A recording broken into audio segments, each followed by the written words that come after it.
T20 world cup ఫైనల్లో న్యూజిలాండ్తో తలపడేందుకు భారత్ సిద్ధమైంది. మార్చి 8న ఆదివారం అహ్మదాబాద్లోని నరేంద్ర మోదీ స్టేడియంలో జరిగే ఈ తుది పోరులో చరిత్ర సృష్టించేందుకు టీమిండియా లక్ష్యంగా పెట్టుకుంది. సెమీఫైనల్లో ఇంగ్లాండ్ను ఓడించిన సూర్యకుమార్ సేన వరుసగా రెండోసారి ఫైనల్కు చేరిన మూడో జట్టుగా నిలిచింది. వరుసగా రెండోసారి టైటిల్ను కాపాడుకునేందుకు గట్టి సంకల్పంతో ఇండియన్ టీం ముందుకు సాగుతుంది.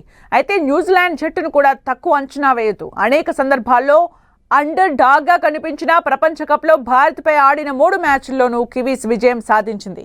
అందువల్ల ఫైనల్ పోరు మరింత ఆసక్తికరంగా మారే ఛాన్స్ ఉంది. 2007 నుంచి ఇప్పటి వరకు 9 టీ20 ప్రపంచ కప్ ఎడిషన్లు జరిగాయి. వీటిలో ఒక్కసారి కూడా ఆతిథ్య జట్టు టైటిల్ గెలవలేకపోయింది. ఈ నేపథ్యంలో అహ్మదాబాద్ వేదికగా ఆదివారం జరగబోయే ఫైనల్ మ్యాచ్ ఎవరికి ఫేవర్గా మారుతుందనే ఉత్కంఠ నెలకొంది.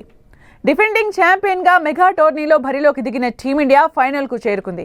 అయితే అభిషేక్ శర్మ ఫామ్లో లేకపోవడం, వరుణ్ చక్రవర్తి బౌలింగ్ బలహీనంగా ఉండటం ఆందోళన కలిగిస్తున్న అంశం.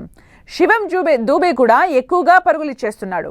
భారత్ కివీస్ ఇప్పటి వరకు 30 టీ20లో ఫేస్ టు ఫేస్ తలపడ్డాయి. ఇందులో ఇండియా 18 మ్యాచ్లు గెలిస్తే న్యూజిలాండ్ 11 మ్యాచ్ల్లో విజయం సాధించింది. ఒక మ్యాచ్ టైగా ముగిసింది.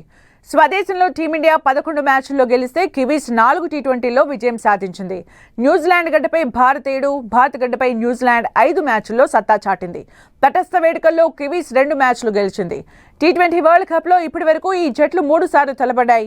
ఆ 3 సందర్భాల్లోనూ విజయం కివీస్దే.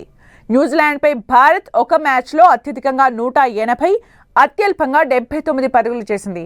టీమిండియాపై న్యూజిలాండ్ అత్యధికంగా 190, అత్యల్పంగా 111 రన్స్ చేసింది. టీ20 వరల్డ్ కప్లో ఇలా కివీస్ జట్టు టీమిండియాపై ఇప్పటి వరకు స్పష్టమైన ఆధిక్యం ప్రదర్శించింది.